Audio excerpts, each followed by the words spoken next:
All right. Hello, health heads. Welcome and thank you for checking in to this special Your Vote, Your Health episode, dose of the Healthcare Uprising. I'm your producer, Jeremy Carr, here with your host, Heather Pierce. So, what political candidate are we talking to today, Heather? It's our first one outside of Arizona. Yay! Nice. We're expanding. Yes, we are. Utah, just our neighbors to our north.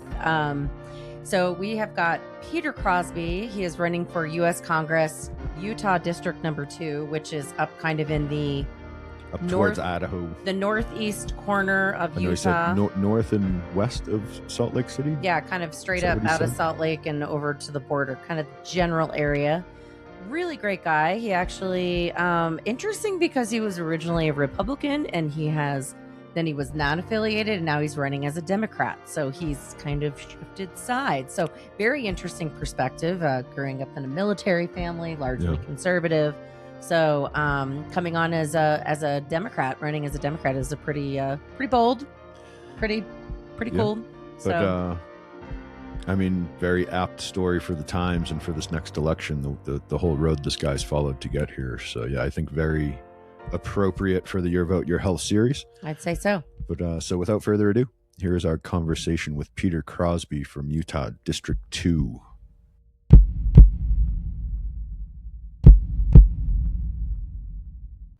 Hi, and welcome to the Healthcare Uprising podcast. Today is a special Your Vote, Your Health series with Peter Crosby, who is running for U.S. Congress and Utah District 2. Peter, welcome to the show. Thank you so much. I am so glad I found you. Thank you to the power of TikTok. Yeah. It's good for something. There you go. I've got mixed feelings about it, but this time it worked out okay. I'm with you on that one. So, it's been really good actually for finding really great voices out there like yours to come on the Your Vote, Your Health series. So with that, Peter, I want to give you the floor. Give us kind of a background about how you came to run for public office in Northern Utah. What exactly are you running for? I mean, of course, I've already mentioned that, but what does that mean? And just kind of give us your background a little bit so we can learn a little bit about you. Yeah. This question comes up and I'm always like, well, do you want the 30-second version or do you want the 5-minute version? Because there's some detail I think that's important. Others is just me sharing stuff that people might not want to know about. Yep. I think 5 minutes is good. 5 minutes. This is long form here. So yeah, lay on the 5 minutes, man. I'm with it. Yeah, we're here for details. Yeah. All right. Well, so I was born a long time ago. I am what they call an elder millennial, which that's been a weird experience. I grew up in a military family. And the reason why I'm starting here is because if I'm going to answer the question of why am I running for Congress, a lot of that stems from how I was raised and then where I find myself here, at 40, 41 years old. So I grew up in a military family, which meant that we were not formally political, right? So it's like federal workers or other people in public service where you can have, conservative or liberal perspective, but you're not really part of a political party. And I was raised to believe that things like duty and sacrifice and honor meant something. So I was an Eagle Scout, right? And I grew up in a religious family, raised Christian, still am an active member of the LDS Church. And those values kind of sunk pretty deep within me. I was actually headed into the military myself until I blew my knee out while doing PT one morning. And so my life was always oriented towards public service, was always oriented towards the idea that we have an obligation to the country that we live in to make it better than it is. And we have an obligation to our kids to leave them better off than what we were given. And so that's kind of the basis, the framework that's sort of been in the background of everything that I have done over the course of my life. The specific prompting for Congress, though, Donald Trump won the election in 2024, and I've got a couple of degrees in political science, and I have taught college freshmen for years at Utah State University about American institutions. And when he won, I knew it was going to be bad. I knew it was going to be bad because anybody who was paying attention understood that there was a pretty methodical plan for honestly kind of destroying the basic government structures that have existed for a long time. What I didn't expect, though, is when 2025 hit, how quickly it became as bad as it got. And I've shared this with some other people. So I work in the private sector now. I used to work at USU in a professional position. I still teach there. But I'm back in the private sector and I work in higher education. And my wife works in higher education for a university. She's actually a grant proposal development specialist for College of Education. And I have brothers in the federal workforce and a lot of friends and colleagues in the federal workforce. And as soon as 2025 hit, we saw just this systematic dismantling of systems that had been put in place to go ahead and help and support everyday Americans. So DOGE came in and we saw hundreds of thousands of cuts to the federal workforce. We saw hundreds of millions, if not billions of dollars that were going through higher education research, which provides significant amount of job opportunities and just benefits to everyday Americans getting cut back or putting on hold. We saw attacks against just general basic norms within the system itself of how we're supposed to conduct ourselves as Americans. And then we saw the big, beautiful bill happen. And the legislative priorities became pretty clear pretty quick. This was an administration that was definitely focused on providing tax cuts to the wealthy, to corporate interests, at the expense of everyday Americans and at the expense of things that Americans had come to depend on, like Affordable Care Act, sometimes known as Obamacare. And so they pushed through a pretty broad sweep of cuts to programs like Medicaid and SNAP and ACA funding, which has left millions of Americans without access to health care. And it's directly impacted people here where I live in northern Utah, which is where I'm running for Congress. It's really hit rural communities hard. And I have a lot of rural communities in the district that I hope to represent. So all of this stuff happened and this was direct impact. And these were conversations that I was having with people and something I knew was fundamentally broken. I mean, I think if any of us look around, we know the system is fundamentally broken. The thing that really tipped me over the edge, though, our current representative, his name's Blake Moore. He and I share a faith, so we belong to the same religion. We're both LDS. Moore is part of Republican leadership and has been for a couple of years. And last summer, conversations about the Epstein files started, and more details started to come out. And then the victims themselves stood up and said, listen, the only way that we're going to get justice is if Congress themselves pushes through and demands that these files get released. And we understand the risks associated with that, right? Like, we're the victims. We ourselves are the ones that have directly suffered as a result of the abuses that have taken place. And we are still telling you that we want these files released because it's the only way that we know that justice can happen. And I honestly expected that my representative, even though he's Republican, would see this for what it is, which is a fundamental question of human value, human dignity, and human morals. Do we value the life of a person? Is there a red line that each of us has that when it is crossed, we put politics aside and say, no, this is about basic human decency? And I honestly expected him to go ahead and say, this transcends Republican Party politics. This transcends any sort of like political loyalty. This is about whether or not I have a moral red line. And then he didn't. He didn't do anything. There was a discharge petition put on the floor, and as a member of House leadership, he actually actively pushed against it. He would say things on occasion like, I'm worried and I think they need something, but he wouldn't do anything. And again, behind the scenes, House leadership was actively trying to prevent this discharge petition from making its way through the floor. They shut down Congress to avoid letting that get to the floor. Down, they right? shut down the government to avoid it. I don't like, it was such a big deal that Donald Trump was doing everything that he could to prevent this from moving forward. That's the straw that broke the camel's back for me. It was at that moment that I understood, perhaps depressingly so, right? Because it's never good when you're like, no, this government has fully failed. But I understood then that the system had become so broken that even the representatives that I should have been able to trust either couldn't or wouldn't do what they were supposed to do as human beings, like just basic human responsibility. And that's when my wife and I talked, and we had a conversation, and we said, well, we live in a pretty great place. Cache Valley is where we live. And there's not always 100% awesomeness with local governance, but it's pretty good. And, we have things like free public transportation, and we have a major R1 university that's the public land grant in our backyard. And we passed, the locals passed ordinances that said, we'll pay extra tax dollars to conserve green space. So it feels like it's a pretty good place to live. And so if I was going to make a difference, it was going to make a difference for people across northern Utah, because my home was okay, but I knew that everybody else's wasn't. And then since July of last year, things have just gotten progressively worse. Things are not great for a whole lot of people across northern Utah now. And so that's what we're doing. We're out here because it has to be done. So we're going to get it done. Wow. So where were you before? I'm just going to get right to it. Get right to it. Where were you before Trump? Were you a Republican voter before Trump? So I'm politically unaffiliated. Yeah. Okay. I was a Republican state delegate in 2016. So 10 years ago, with the express intention to go ahead and say, I don't trust Donald Trump. I don't think that he is fit for the office of the presidency.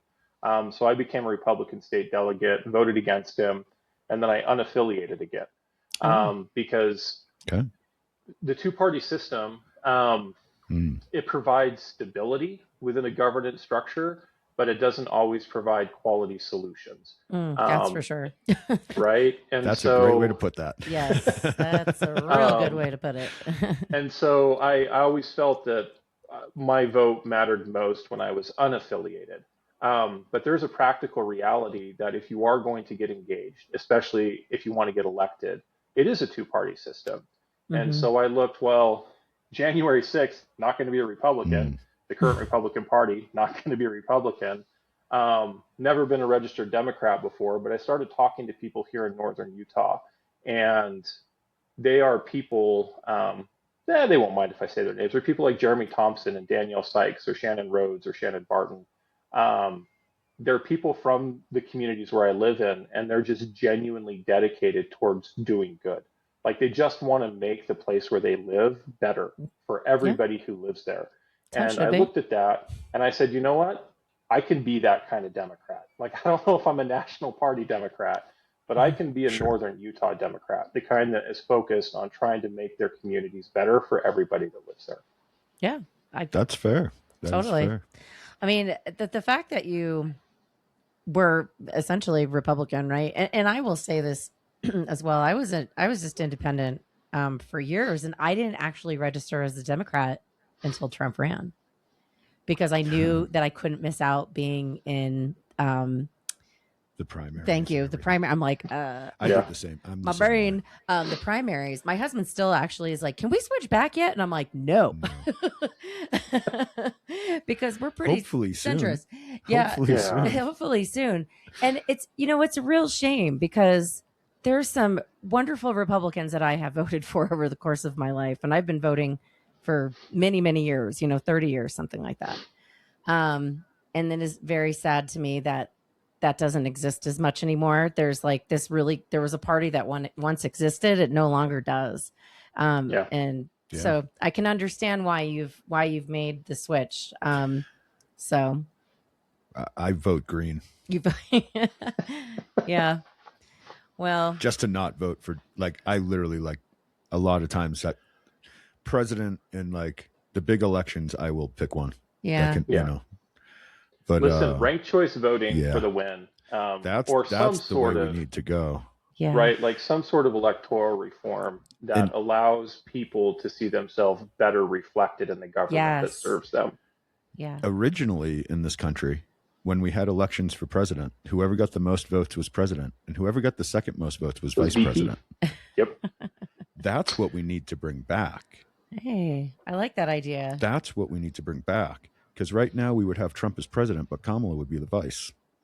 Oh, well, can you imagine a Trump? How much easier would it be to get rid of Trump right now if we had a competent vice president? True. Seriously. Yeah. Someone who would actually change it. Someone who would actually have a different tack. Yeah. And it would actually be a choice. Let's get rid of this guy so we can have the next person in line, because they're going to do it totally different. Hey, America, are you listening?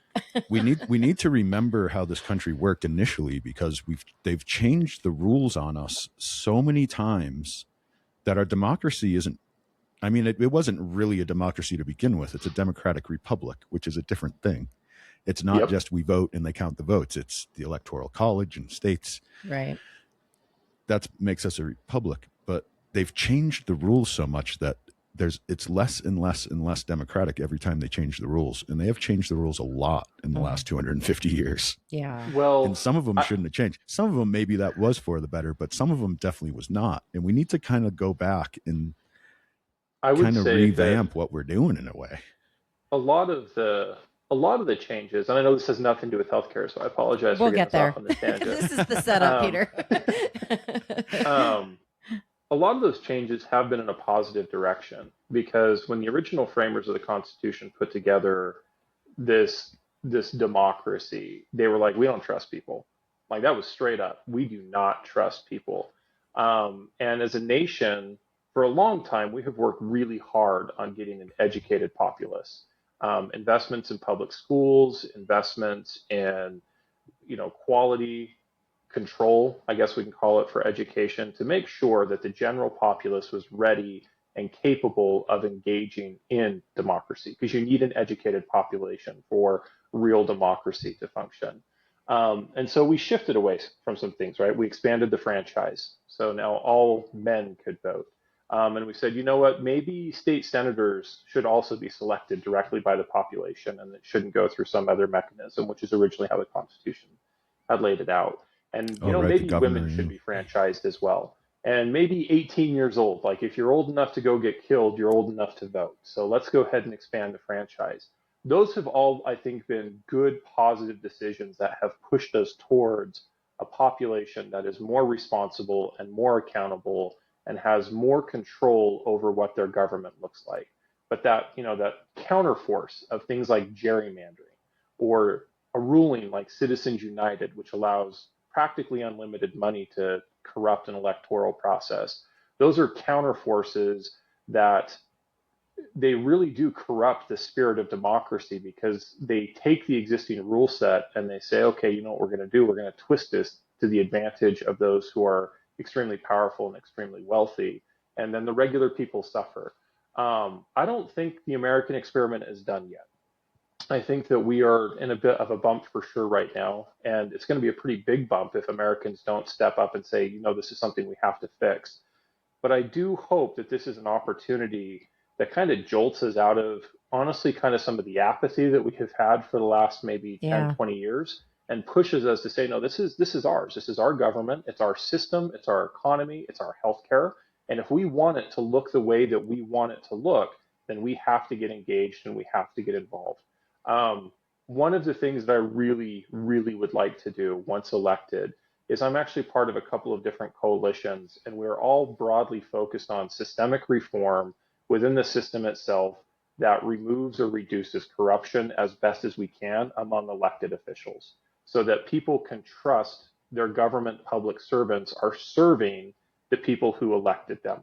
And restoring that public trust is a really necessary component to start to make some real fundamental changes in a broken system, so that when my kids are my age, they don't look back and think, man, this has gotten a whole lot shittier. They're able to say, you know what, there was a moment in time and people stepped up and they did what they needed to do, and now we have something better than what we had 20 years ago. Like that's my obligation, and that's something I hope we can all do. Hey, we're here for the uprising right here. So yeah, that leads me to some healthcare questions. Yeah, actually, let's jump into the healthcare thing. Hold on, Jeremy. Hang on. Hold back. Okay. There's a lot. So let's talk healthcare. Healthcare is like literally, I mean, I can say it's a hot button it is the topic, right? Like outside of like other obviously major things, but healthcare is one of the, let's say, top 3 things. Healthcare is everywhere for a lot of reasons right now too. That's the thing. Yeah, there's so many different things, but healthcare is not partisan at the end of the day, right? Like I think I said this in an episode the other day. We all bleed the same color. We don't bleed blue and red, right? We all bleed red, actually. Maybe before it comes out. Maybe I wish it was not. Okay, but the point is that healthcare is a nonpartisan thing. At the end of the day, the parties can make it partisan. Obviously, that's happened. We've seen that. It's called Obamacare. They call it that just to poke every time. I'm like, it's called the Affordable Care Act, just for the record. But when you think about it from that way, and you've come from a Republican background, you've kind of moved over unaffiliated, now you're a Democrat, and you're talking to people out there while you're out, going and doing these town halls. And I know from what you've told me, you're very active in the community out there. What are you hearing? Like, how do you approach that? Like, what is your role if elected, when you're elected, not if, because I think you're going to get elected and I like you and I'd vote for you if I could. Thank you. What can you do from your position? And why does that matter for the people that are considering voting for you? That's a big question. What can we do big picture and what can we do realistic, right? I think there's a couple of different things. So big picture, I think there's quite a lot, obviously, that the federal government and a congressional representative could do in order to improve the quality outcomes of healthcare in general for all Americans. The first thing that I would just say is you got to take a step back and look at the system itself and ask yourself the question, what is the system supposed to be doing? And we can do that for any system. What is government supposed to be doing as a system, or our economy, or in this case, healthcare? The purpose of a healthcare system is to provide healthcare. And that seems kind of like duh, but that's it. Like, that's the purpose of the system. If you have a healthcare system, its purpose is to provide healthcare. So there are other considerations, right? What's the cost of that? What's the quality of that? But at the end of the day, a healthcare system is supposed to be providing healthcare access to the people within the system. And everybody, like, this is mentioned regularly and for good reason. The United States is the only developed nation that has a healthcare system that doesn't provide healthcare for the people in the system. It provides healthcare to some people in the system, but not everybody, which is what a healthcare system is supposed to be doing. Every other developed nation is like, oh yeah, we figured this out. We know how to do this. And there are trade-offs in, like I said, cost and quality and timeliness, but they still all have access to healthcare. Here in the United States, then, what we should first do is take a look at our system and say, okay, we want it to provide healthcare to all of the people in the system. And the most effective solution for that, and it happens to be the most cost-affordable solution too, is a single-payer healthcare system. That's what that solution looks like. Thank you. Right? Like, we have a single-payer healthcare system. I advocate for this a lot on the podcast. Yes, we do. Like, and I live in Utah's kind of funny. I don't know if this runs down into Arizona or not, but everybody in Utah, regardless of kind of like our political ideology, everybody's a little bit libertarian. And we kind of want people just to leave us alone, and we don't trust government regulation for whatever reason. And so from my perspective, a single payer healthcare system does not exclude the existence of private health insurance. If you have disposable income, I think you have a right to spend your disposable income on the things that you would like to spend it on. So great, if you want to buy private health insurance, buy private health insurance. But that private health insurance now has to compete in a non-monopolized environment. It has to offer a service or a good of competitive value, because it's not the only way for regular people to get access to healthcare. It's a different way.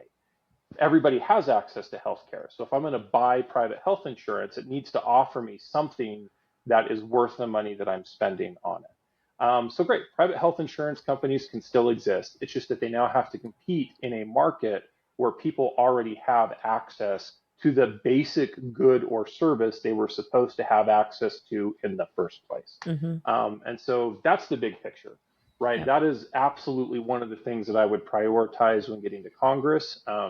Sometimes people are like, what's the one thing that you could do that would help the most Americans? Well, other than fixing corruption in the system, it's this. It is getting healthcare access to every American, because a single payer system also decouples healthcare access from private and even public employment. And we have seen hundreds of thousands of layoffs over the last year and a half. We know that, right? And we know that unemployment is climbing, and it's going to get worse. The Strait of Hormuz being closed does not make anybody's life better in about 2 months. It's already getting bad. Like, we know that this is going to get even worse than it is. You shouldn't have your health care tied to your employment status, especially when your employment status is oftentimes out of your direct control. And if you talk to small business owners, and if you talk to like even small companies, healthcare is almost always one of their single biggest costs related to employment, almost always. And if it they can kills offer them it. if they can offer it, right? And Yep. there are a lot of small employers that will say, I have to choose between whether or not I keep somebody on payroll or whether or not I offer benefits. And at the end of the day, I'm keeping somebody on payroll. And so we are like, we're killing entrepreneurship and we're killing small business owners by not providing a single payer healthcare option, which just, again, this should be a nonpartisan issue. If you, the Republican Party used to love to say, like, we're the party of small business and we're the party of like economic development. Bullshit. None of your policies are actually helping the people that need them. You're helping large right. corporations and you're helping the ultra wealthy. That does not help the guy down the street from me who started his own business a couple of years ago.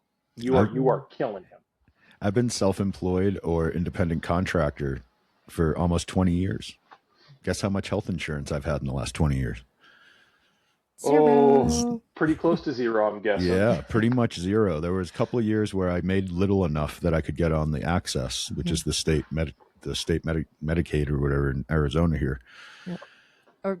Outside of that, like I've been to the doctor once in the last 20 years. And to support what you're saying, my husband's a business owner, small business owner. He's a painting contractor here. He's surprise. He can barely afford to keep his guys paid well. He definitely cannot afford health insurance. We've looked at it. We would have loved to, but it didn't work. So, they're 1099. Because it's so expensive, right? Some of them do qualify for Medicaid. Some of them don't. My husband would not have insurance if I was not employed. So I work full time, right? Like I do this podcast, which is great. One day it'll make me a lot of money, right, Jeremy? We're going. But for now, it's a passion project. And I literally lost my job. I got laid off from a healthcare startup company because I work in the startup space. Got laid off. Twice laid off since we started this podcast. Yeah. It's my third job in 18 months. Got laid off. My insurance through my employer ran out at the end of March. I got a new job quickly, thankfully, which was amazing that even happened. But possibly because of this podcast. It could be. And I'm so excited. Actually, today is the first day that I have been insured since March 31st. Oh, nice. Oh, because it's June 1st. I had to wait. Yes, I had to wait for my employer covered insurance. We looked at buying private. We looked at ACA plans. The ACA plans are essentially just, there's such crazy high deductible, max out of pocket. It's really just for extreme stuff, but you're still paying all that money. But I will tell you this, to support the ACA, because I do believe in the ACA, my husband was going to be able to be on the ACA plan, and we were going to go on I was looking at a private plan, right? Because a pre-existing condition, he fell off a roof 9 months ago. He's still in the process of recovery, getting more surgeries. And the private plan would not take him because he's too much of a risk. Wow. And so one of the things that the ACA affords people is you're no longer a pre-existing condition, right? So they have to take you. So thank God for ACA, honestly, for that reason alone. Anyway, I just check all the boxes in my life for all the things that you just talked about that have made things so hard for us to get healthcare. And then I couldn't go out completely on my own because I looked at Jake and I said, there's no way we could both be self-employed. I have to get insurance through an employer at this point with our kids and everything. Yeah, with the family, 2 kids and all that. Yeah, I got 2 boys. So for me, at least, it's just me and my dog. I don't have to worry about anybody but me. But I would still like to be able to go to a doctor sometimes. I'm 50 now. Right. And Peter, you have 3 daughters. I saw on your website. So I feel you. Not on the 3 daughters. I got 2 boys. Who actually I'm surprised nobody got themselves hurt in the last 2 months. I was like, everybody in your bubble.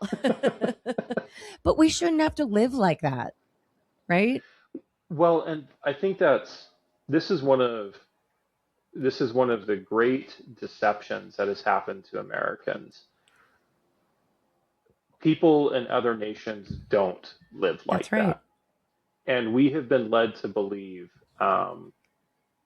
through whatever means, that the system we have, obviously it's the best system. Nobody could have any better system than us. So if our system isn't working, then everybody else's must be really, really bad. right? Like that's the underlying sort of belief structure that exists. And it's just blatantly not true. I am not saying that we need to, copy France's model one for one. It wouldn't work here. Like it's not the best fit. But we do know what an effective system looks like at its base, and that's a single payer system. And then you can tweak it or modify it as needed for local needs. I have heard some people talk about, well, we should do it at the state level. Fine, I don't care if you do it at the state level. Like, just do it. Just have a single payer healthcare system that decouples healthcare access from employment status and provides healthcare to your population. Mm-hmm. Whatever you need to do that, great. I am 100% in support of creative solutions in that space. But the current system we have is not only like bad, it's possibly the worst possible system that we could have devised for the benefit of regular people. Like it just is. How do you feel about Bernie's idea of taxing the stock market to pay for it? Like a small fractional percentage of every trade kind of thing.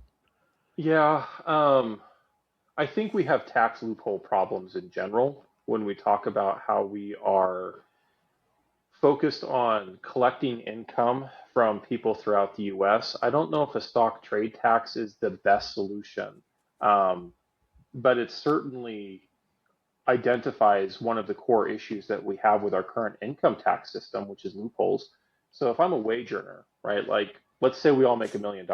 Hey, if I make my $1 million through wages, I get taxed progressively for every tier that I go up, right? And my top end is taxed the highest percentage, which means I might make $1 million, but my take home is going to be significantly less than that, 6, maybe 700,000. If I make my income through trades or through investment, so I traded and then I withdrew $1 million worth of successful trades. I made $1 million on the stock market. My tax rate for those stocks are like 18%, which is way below even the lowest sort of kind of progressive tax tier. So I get to keep a whole lot more of my money just because I gambled it on the stock market instead of actually doing work, which is what most Americans have to do to make it day to day. There's a third loophole, though, which is just incredibly destructive, which is when we have the ultra wealthy. So once you've reached like a Jeff Bezos or an Elon Musk status, you don't actually ever spend your own money, right? You borrow against your paper assets. And you say, hey, listen, I'm worth, $500 billion on paper. Will you loan me $5 million this year? And the bank's like, sure, why not? You're worth $500 million on, or $500 billion on paper. And because that was a loan, it's not counted as income. So I paid zero taxes. So all of this work that the people are doing in the companies that I have, all of the public education systems that I benefited from, the healthcare systems, the firefighters, the cops, the teachers, the roads, everything else, I have put exactly zero back into the system because I just keep borrowing from a bank against my paper wealth. And so I don't do anything good. And corporations are getting the same kind of tax breaks, right? So I don't know if Bernie's tax every stock trade is the right idea, but I do know that that's a loophole that has to be closed. And it's not, again, this is not an impossible task. It just requires electing people that say, yeah, this is the problem and we're going to fix it. And right now, a lot of our representatives just aren't even willing to start that conversation. Yeah. So you're more towards the wealth tax where like you tax them based on what they're worth rather than just straight income, which I'm totally on board with as well. Yeah. Yeah. Yeah. I mean, sorry if you only get 700 It just makes sense. Like it's still income. You still made money. You still took that piece of the economy for yourself. And that's the whole thing. And they're still probably investing too, right? Like it's not like that goes away. Like they still have all of that. It's just that you're actually paying into the system. You just have to give back a part of what you profited from. Yeah. I mean, that's a whole other conversation about what is actually the economy in the modern day United States. Is it people who work, or is it a stock market that seems untied to the reality of everyday people? Because there are two very different economies in the US right now. Oh, the stock market's a loony place right now. Actually, the day I started at least somewhat understanding the stock market on some level was when somebody told me it's just a reflection of rich people's feelings. And then I started watching it based on that, and I'm like, oh yeah, yes, makes sense. That makes sense. Yeah, makes sense. That's why every time anyone who has influence on anything says anything, it jumps. Yeah. When Elon or Trump or somebody says, oh yeah, this is going to happen or this isn't going to happen. Yeah. And you can literally watch the market react in real time. That's just rich people's feelings. Meanwhile, the majority of us are struggling to, I don't know, put gas in our car, get to the doctor, see a doctor for that matter. See a doctor, right? Yeah. Right. That's a problem. Oh my gosh, we're talking about healthcare again. I have to go finish making my rent after look we at that. This. See how I loop that around? I'm really good at this. Because we can go, let's talk about the stock market and all the things. Now there is that we're locked in. Well, we were talking about how we pay for the single payer healthcare system. Is where that came from. I know, but I was just to wrap up the tangent. I was seeing a tangent coming, and I had to. I'm really good at tangents. He is. I was like, I got to stop it. We'll get along just fine. Yeah. So, healthcare though, and you're in a rural area, so are we. This comes up all the time, where because of the cuts to Medicaid, because of all of the other things that the Trump administration has done, either directly or indirectly through all of these grants and programs that have just been wiped out, right? Rural America gets impacted so differently and way harder. A lot of hospitals, medical clinics, we've got, maternal health deserts, things like that. What are you seeing in northern Utah, or what are you hearing about coming? And is that something that you're concerned about? I'm assuming the answer is yes on that, but I like to get into this rural, this kind of rural health discussion. And you're in rural America, so I think probably the three biggest conversations right now that we have started to see is, one, everybody knows the cuts are coming, and they can't just the cuts are here, now we make decisions. They've already started that process, right? Yeah. Especially for these larger organizations. And so Utah expects to see hospital closures in its rural communities. That's just going to happen. The first real service that's impacted there is actually emergency care. And so when you have a crisis in a rural community, you're already some distance away from, real quality emergency care. Not because the emergency clinics here are poorly staffed as far as the people trained, but because they just don't have the same kind of resources that a major regional medical center has. They just don't. And so those ACA cuts, those Medicaid cuts, that rural healthcare spending impact is first getting felt in the emergency care space. So that's one thing. A second concern that I think is very much on people's minds, which might not be as obvious, is actually elder care. Rural communities tend to have significant portions of people over a certain age, in part because demographically young folks tend to leave, right? So they don't find a lot of job opportunities, they don't find a lot of development or growth opportunities, so they exit the rural community, at least for a while. So you have maybe a little bit of an older population. And there are significant concerns about, well, how do we provide elder care in a place where healthcare is already stretched? And elder care is going to be a significant concern for the United States, as it is for other nations. Anywhere. Anywhere. But I think it's acutely felt in rural communities where you just already are understaffed and under-resourced. And that actually brings us to a third thing, which I think is pretty prevalent. There's definitely a nursing shortage. Oh, yes. That is a common thread on the show. Yeah. And in some places, so Idaho is just above us. They have an acute shortage of OBGYN trained medical professionals because of the restrictive abortion law that has been passed. And so some of those people come down to Utah to go ahead and get healthcare treatment, right? Because they don't have anywhere to get healthcare access up there, because a lot of OBGYNs are actually exiting Idaho full stop because they're like, you're going to throw me in prison, right? Like if I provide too much risk. It's too much risk.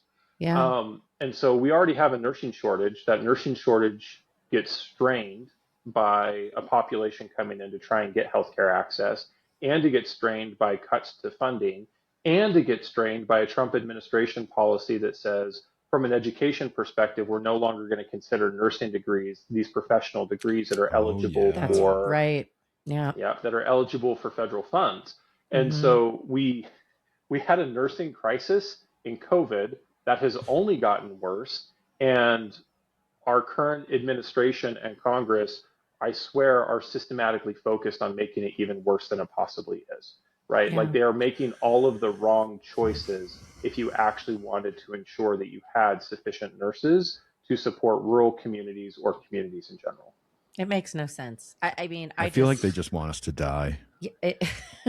Sometimes. I sometimes really believe that the people in charge of this country right now would just like all the poor people to die. I think that's what they want. I don't know. Sorry, that's really depressing, but that is depressing, Jeremy. I want to cry. I mean, this is why we have to step up and get together and not let them do what they're doing, because I think they just want us to die. We need an uprising, Peter. Yeah, that's why it's called an uprising. You're going to lead it from northern Utah. Working on it. Yeah, I mean, I would say those are definitely the conversations that are top of mind in rural communities. Yeah. Right. It's just, we know we're losing resources. This emergency care gets hit first. We have an elder care problem that's exacerbated. And then we have a nursing shortage that just, like, it hits harder, right? It just hits harder in small towns. And the women's rights thing, like the whole abortion situation is what's causing a part of the problem now. I hadn't even considered that. How close are you to the Idaho border? Oh, 5-10 minutes. Oh, you're really that close. Okay. Wow. Yeah. All right. Like, so your first stop over the border. Yeah, Okay. Cache Valley is right here. Idaho is right here. Like, we just drive straight on it. Do you, in the state of Utah, I actually don't know, do you have any concerns with the laws around women's reproductive rights in the state of Utah? Is that something that it's going back and forth. So I will say it's unsettled. Okay. But it's definitely trending in a direction of being more restrictive, which is, we'll see how that plays out. Yeah. And then I guess everyone's going to come to Arizona. Well, then again, though, we're kind of iffy too. We're kind of everybody's going to go to Colorado is where they're going to go. Yeah. That's the only actual safe space in the Southwest now, I think. Which, just even talking you about got to go to California or Colorado. Yeah, either you're hitting the Pacific coast or you're going to Colorado. Yeah. Yeah, which is crazy. Like, it shouldn't be like that. We already have issues with access to care and care delivery, and now we are creating bigger, literally mountains in some cases, between patients and the care that they need. So, yeah. Denver's on the other side of the Rocky Mountains. Yeah. That's a real thing. Wow. Yeah. Makes it a tough ride for a lot of the year. So and I kind of talked about this. It was part of my big long-winded question. You're out there in the community, you're talking to people. I'm assuming you're kind of talking to people from all walks of life. How big of the area is this district that you're running for? So for people who aren't familiar with Utah, if you look at a map and you look at Salt Lake City, and you basically go Salt Lake City straight up and everything to the west straight up, that's our district. It's not a perfect line, but that's the approximate area. Okay. Yeah. Nope. That's helpful. I think most people know where Salt Lake is. I know Utah pretty well, just because of the company that I work for at one point that I shared with you, since they were based there. What are people saying? I mean, do you talk to like Republicans that have always been Republicans? Have you talked to people who are Trumpers? Like, does everybody ultimately care about the same thing when it comes to healthcare, or is it really different? I think there's definitely going to be some differences. One of the things that we have noticed, so like I said, we hold town halls. I've got like 5 counties in my district, and we hold a town hall in at least 4 of them every month. And those are open to the public. They're in person. And then we hold a virtual town hall as well for anybody that can't make it. Because I strongly believe that representative government should reflect the needs and concerns of the community that it's supposed to represent. And the only way to know those needs and concerns is to actually talk to people. And so those town halls are a mix of folks from a broad cross spectrum of, or cross section rather, of political ideologies, when it comes to healthcare, the biggest question is like, well, how do we pay for it, Mm-hmm. right? Like, there's actually, I think, pretty good conversation happening about, no, the healthcare system is fundamentally broken. Like, nobody can afford healthcare. Nobody has Mm-hmm. access to healthcare. It's not working for anybody. Like, healthcare is broken. And Oh this yeah. last year certainly didn't help. I mean, my private insurance rates went up 40%. Oof. And that was not a one-off, right? Like that was Yep. maybe not even really at the high end compared to some people I've talked to. So I think there's broad consensus that the system itself is broken, that we have to do something different. And I do think that conversations around a single payer system have good traction among a good cross section of any population when you sit Mm-hmm. down and you talk about, okay, so what's the purpose of the healthcare system and how do you actually get there? The biggest question is always like, how do we pay for it? Like Jeremy Mm. brought up early. Yeah. So how do we go ahead and pay for this thing? Um, that one I think there's definitely some disagreement on. And again, that libertarianism sort of comes out in Utah sometimes, which is like nobody wants taxes, nobody wants to pay anything for anything, and that's just a conversation that's got to get worked through. Mm-hmm. Yeah, there's a lot there. Okay, I was curious about that. I think sometimes I live in a bubble, so I want to, but I like to assume because I work in the healthcare industry is that, like I said in the beginning, like we all bleed the same color blood at the end of the day. Um, and what about also, I want to talk a little bit about all of the things that impact healthcare. We call that social determinants of health. And those are things that if you when you win, I'm just going to say that we're going to manifest destiny here today. It's already happened, man. It's already happened. Housing, right? Transportation, education's a big one for me. All the things that have an indirect impact on healthcare. And I always feel like healthcare is kind of everywhere, right? Healthcare shows up in so many different ways. And I work in a lot of spaces where we're working to support Medicaid and Medicare. So, seniors, elders, and then low income. So these things become even more prevalent. What are things that you can do either for Utah influence at a federal level that affect those things that could also then positively impact healthcare? Um, yeah, let's not do a stump speech because nobody wants a stump speech. Um, but I think we can correctly identify that there are certain ongoing pressures associated with everybody's daily life that have created serious problems for just the general health of our communities. Um, Anecdotally, Jeremy told me this was long form, so you guys get long answers tonight, not short ones. Nice. We don't So cut anybody off. anecdotally, I at one point in my life I was going to head into med school, but I blew my knee out, lost an Army ROTC scholarship, and I'm like, med school's too expensive, so I'm going to do something different with my life. And I remember talking to somebody, and they had mentioned that the most impactful class they had ever taken was stress. It was a stress in healthcare. And they went into it thinking that this was going to talk about how to manage stress as a physician, right? So how do you keep your own stress levels balanced? How do you make sure, you're always operating at peak efficiency? And it was not that. It was a course entirely on the impacts that stress have on the health of a population and how the more stressors a population has, the worse its health outcomes are. Um, and I look at Utah right now, which in many ways is very fortunate. Um, and we still have serious concerns here. And I look broadly across the United States, and what I see is a layer cake of stress that keeps building on itself. Every layer is just one more thing that causes background stress to happen, which reduces positive health outcomes. So we've got low line stress of, well, we won't say low line, we'll say like bottom level stress of, man, is my country even going to exist as a democracy, right? That's a Mhm. that's a real concern now that I didn't have 10 years ago. That's a big And that's question. now Yeah. like that's a conversation that is part of our political dialogue. So that's a stressor. And then I look at, economic concerns.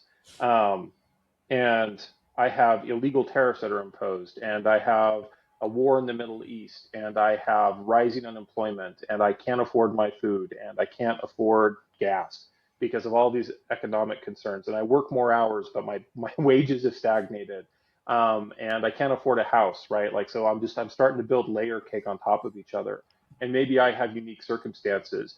Maybe I'm part of the LGBTQ community, and so those are stresses. Maybe I'm Hispanic. Maybe I'm not Hispanic, but I'm not white, right? Like, so those are now stressors that are getting added. Maybe I'm a woman. Maybe I'm all of these things, right? Yeah. And now here's my layer cake of stress. And then I overlay on top of that a healthcare system that also doesn't work. Like, this is just a recipe for disaster for Americans, because it sounds terrible. Each of these things, right? Each of these things is building towards a worse and worse system, a worse and worse outcome. And so at a federal level, I can look at that layer cake and I say, okay, well, there's definitely some things that I can do here, right? One, yeah, we're going to have a country that's a Democratic Republic in 10 years, because when I get in office, I'm joining with other members of Congress, and we're going to have a backbone, because that's what Congress is supposed to do, is to be an effective check on the executive and judicial branch. Congress is the most powerful branch in the government by design, and it's time they started acting like it. So let's act like it. Yeah, great. please. Let's 100%. get rid of corruption within the system, so that people aren't worried about their tax dollars getting spent on a $200 million plane or a $1.8 billion slush fund, right? No, like, we're getting rid of these corrupt actions that happen. So this layer of stress now, okay, yeah, all right, at least at a societal level, I know that my country functions the way it's supposed to. Well, let's look at these economic concerns. From a housing perspective, there's no reason why we should have corporate ownership of individual residences. That seems like a bad idea. So let's go ahead and find a way to disincentivize corporate ownership of individual homes. We don't have to ban them tomorrow, but we can give them an off-ramp. People can start to have access to housing. We can refund rural housing programs. We can refund HUD programs. We can make it possible for people to be like, okay, I live in a country that is stable and will defend my rights. I live in a country that gives me access to basic services like healthcare and housing, right? So I live here now, so those layers are out of my stress cake. I can get rid of tariffs, because that's a congressional power too. I can help fix this economic damage that has happened.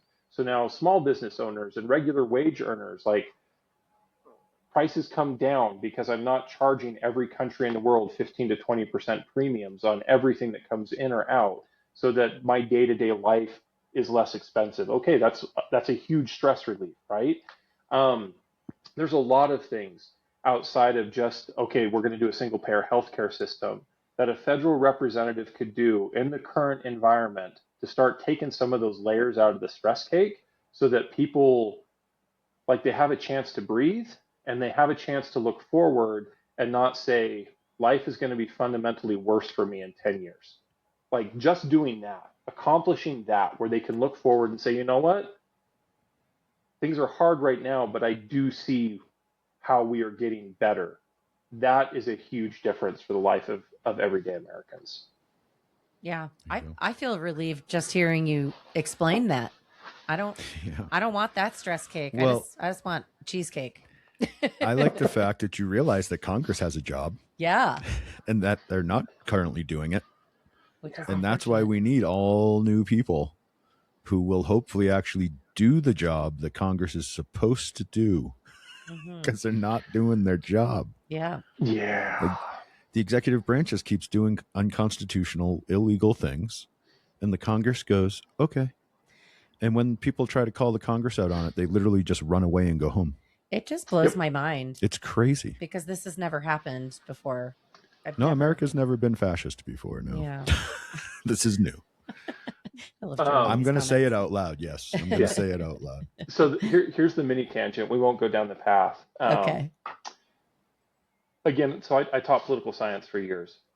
American government has always run on norms more than it has on law.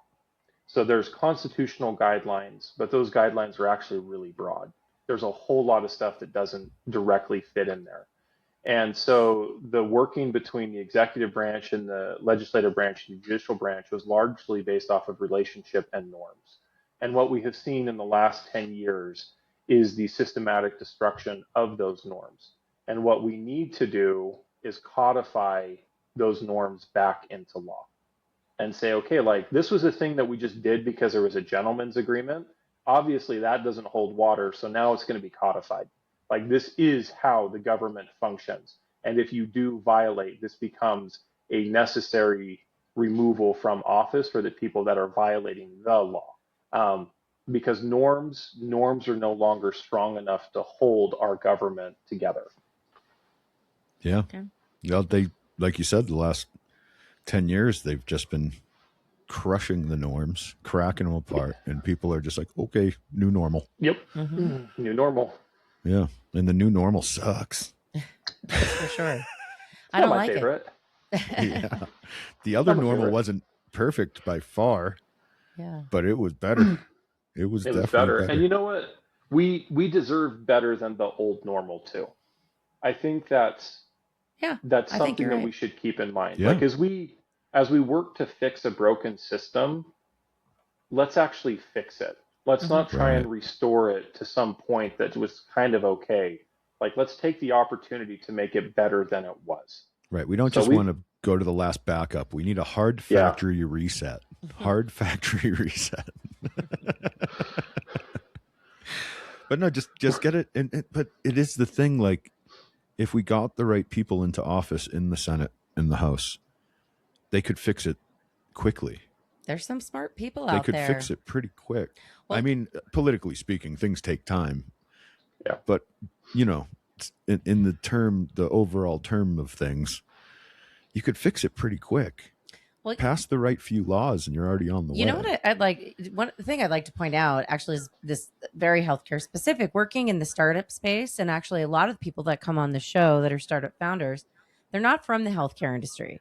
And the smartest people, the people that are making the biggest changes that are actually showing up with solutions in the healthcare industry are non-healthcare people. I believe that to be true for politics as well. So it's like people like you, Peter, who are showing up, a lot of other folks who have never run for office before, but are smart.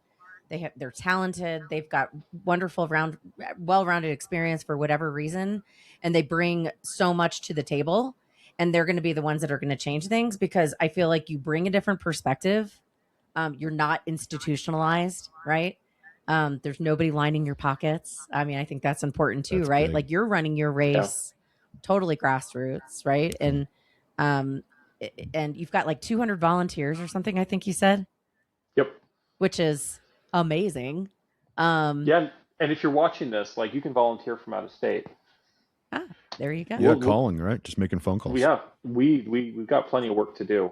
Grassroots, man, publicly funded elections right there. If we could do publicly funded elections, that would make such a big difference. I would love to see more teachers, more police officers, more electricians, right? Just more dedicated, hardworking people step into a public space arena and say, okay, I can also serve here too. And our current system makes that really, really hard to do because it is so expensive to try and effectively politic, which is garbage. Like it's garbage. Yeah. Just another way they keep you out of the system if you're not already wealthed. We should feel empowered, right, to run for these positions because we know we can represent our people. And I think that's so important too, right, is that when you see your elected officials, they look like you, right? They understand you. They understand your community. And these local, regional, state level, political positions, they matter so much. Yeah. And, that's why I wanted to do this show, is because there's people like you running that can change things. Like I have seen so many different people, come up the ranks, in the House of Reps, Congress, all these places that are really like motivated. They're doing some seriously hard work, and they're chipping away, and and they're making it happen. And you get like that awesome, just like collaboration of people like you and those folks that are out there already, and hopefully the ones that will be elected in other states. I mean, just imagine what you can do. Imagine what you can change.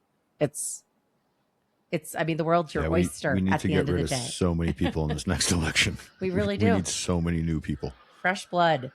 Fresh nonpartisan blood. and make them fear us again. We need to let the people in the government realize that we're actually the ones in charge, and that we will get rid of them. Like, we have to start getting rid of the bad ones, and not just keep re-electing them because they're already there. Yep. Like, how many people in the Senate are literally only there because they were already there? They keep getting elected because he's already there, so we'll just keep voting for him. Yeah, exactly. Like, that's not why you vote for people, man. Thing. Say that again. Incumbency advantage. It's a thing. Yeah. Okay. Yeah. It is. It's nonsense. Like, do a good job or we're going to get rid of you. Yeah.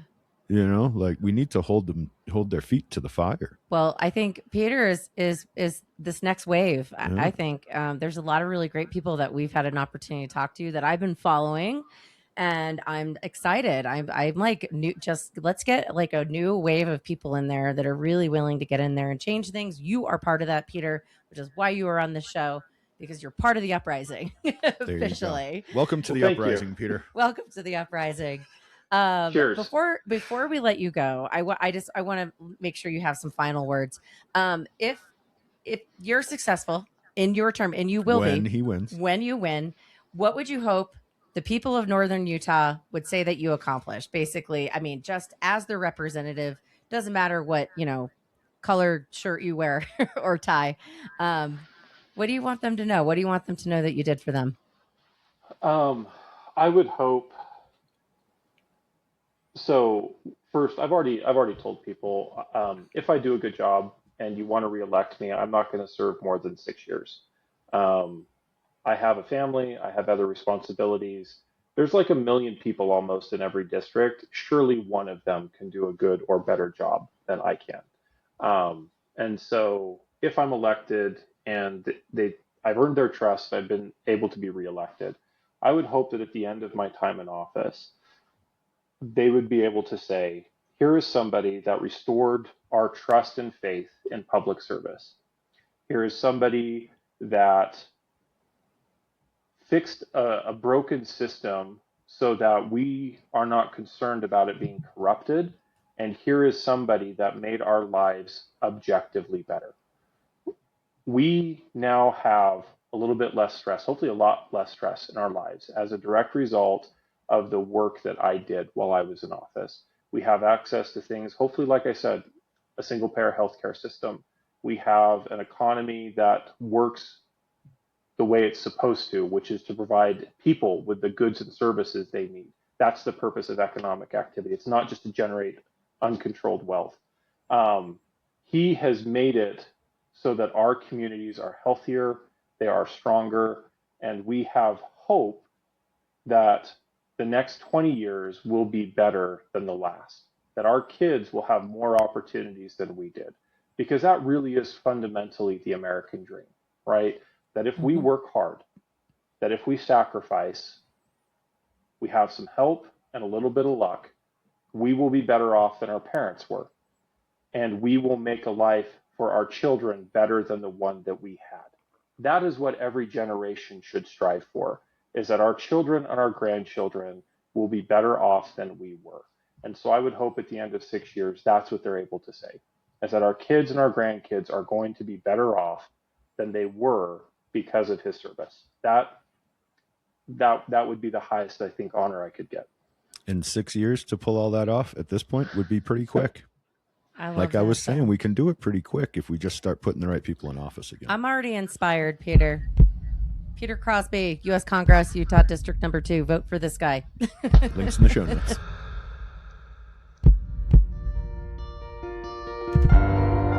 Thanks for joining us on the Healthcare Uprising. Make sure to hit those like and subscribe buttons before you go, and take a moment to think of a friend and hit that share button. You can find us on all the major audio platforms, and we've got video on YouTube if you want to watch us in action. You can also find us on social media on LinkedIn, TikTok, and Instagram. Just search Healthcare Uprising to find us. And if you're a new company with a cool new product, if you're someone innovating alternative methods for the health and wellness space, or if you have a personal healthcare journey you'd like to share with us here at The Uprising, please email us at healthcareuprising@gmail.com. And we'll get back to you about coming on the show. Well, that's all for this dose of Healthcare Uprising. Until the next time, keep looking for the good in the world, because sometimes it's where you least expect it.